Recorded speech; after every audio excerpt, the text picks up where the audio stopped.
السلام علیکم ورحمۃ اللہ وبرکاتہ۔ تو تمام ویورز کو خوش آمدید ہمارے آج کے قرآن کلاسز سیشن نمبر 48 کے اندر۔ انشاءاللہ تعالی العزیز آج ہم سورہ بقرہ کی آیت نمبر 49 کو کور کریں گے۔ تو بسم اللہ الرحمن الرحیم۔ وَإِذْ نَجَّيْنَاكُم مِّنْ آلِ فِرْعَوْنَ يَسُومُونَكُمْ سُوءَ الْعَذَابِ يُذَبِّحُونَ أَبْنَاءَكُمْ وَيَسْتَحْيُونَ نِسَاءَكُمْ وَفِي ذَلِكُمْ بَلَاءٌ مِّن رَّبِّكُمْ عَظِيمٌ۔ ترجمہ: وہ وقت یاد کرو جب ہم نے تمہیں فرعون کے لوگوں سے نجات دلائی جنہوں نے تمہیں سخت عذاب میں ڈال رکھا تھا۔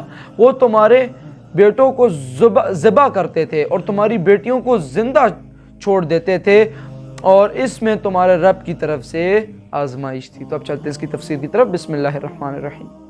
وَإِذْ نَجَّيْنَاكُم مِّنْ آلِ فِرْعَوْنَ، اور ذرا یاد کرو جب کہ ہم نے تمہیں نجات دی تھی فرعون کی قوم سے۔ یسومونکم سوء العذاب، وہ تمہیں بدترین عذاب میں مبتلا کیے ہوئے تھے۔ یذبحون ابناءکم ویستحیون نساءکم، تمہارے بیٹوں کو ذبح کر ڈالتے تھے اور تمہاری عورتوں کو زندہ رکھتے تھے۔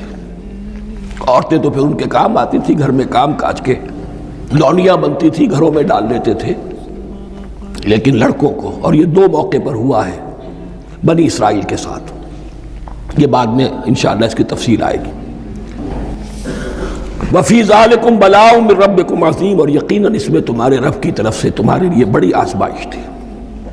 تو خواتین و حضرات، الحمدللہ آج ہم نے سورہ بقرہ کی آیت نمبر 49 کو کور کیا۔ اچھا، میں آپ کو ایک بات بتاؤں، جب یہ چھٹا رکوع شروع ہوا تو اس میں ہمیں کچھ چیزوں کا پتہ لگا ہے، جیسے کہ پچھلے سیشن میں ہم نے پڑھا تھا، اور اس دن سے ڈرو جب کوئی جان کسی کی کام نہ آئے گی، اور نہ کسی کی سفارش مانی جائے گی، نہ کسی سے مال لے کر اسے چھڑایا جائے گا، نہ کہیں سے کوئی مدد پہنچ سکے گی۔ ٹھیک ہے، ہم نے یہاں تک پچھلے سیشن میں پڑھا تھا۔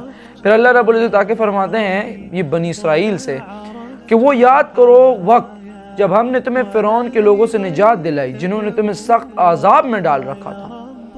وہ تمہارے بیٹوں کو ذبح کرتے تھے اور تمہاری بیٹیوں کو زندہ چھوڑ دیتے تھے، جیسے ڈاکٹر صاحب نے یہاں پر کہا زندہ چھوڑنا، یعنی ان سے گھر کے کام کاج کروا لیتے تھے، لونڈیاں بنا لیتے تھے، اور اسی طرح وہ تمہارے رب کی، اور اس میں تمہارے رب کی طرف سے بڑی آزمائش تھی۔ تو یہ ڈاکٹر صاحب نے بھی کہا کہ بنی اسرائیل کے بارے میں یہ دو باتیں ادھر آ چکی ہیں۔ تو یہ تھا ہمارا آج کا سیشن۔ مجھے پوری امید ہے کہ آپ کو اس سے کچھ نہ کچھ سیکھنے کو ملا ہوگا۔ اگر کوئی چیز آپ کو سمجھ نہ آئے تو آپ کمنٹ میں پوچھ سکتے ہیں، انشاءاللہ ہم اس کے اوپر ڈسکشن کریں گے۔ تو آج کے لیے اتنا ہی، ملتا ہوں انشاءاللہ آپ سے انشاءاللہ بدھ کے دن 8:30 پر۔ تب تک کے لیے اللہ حافظ، وما علینا الا البلاغ المبین۔ صلی اللہ علیہ وآلہ وسلم۔ جزاک اللہ خیر، نصر علیکم۔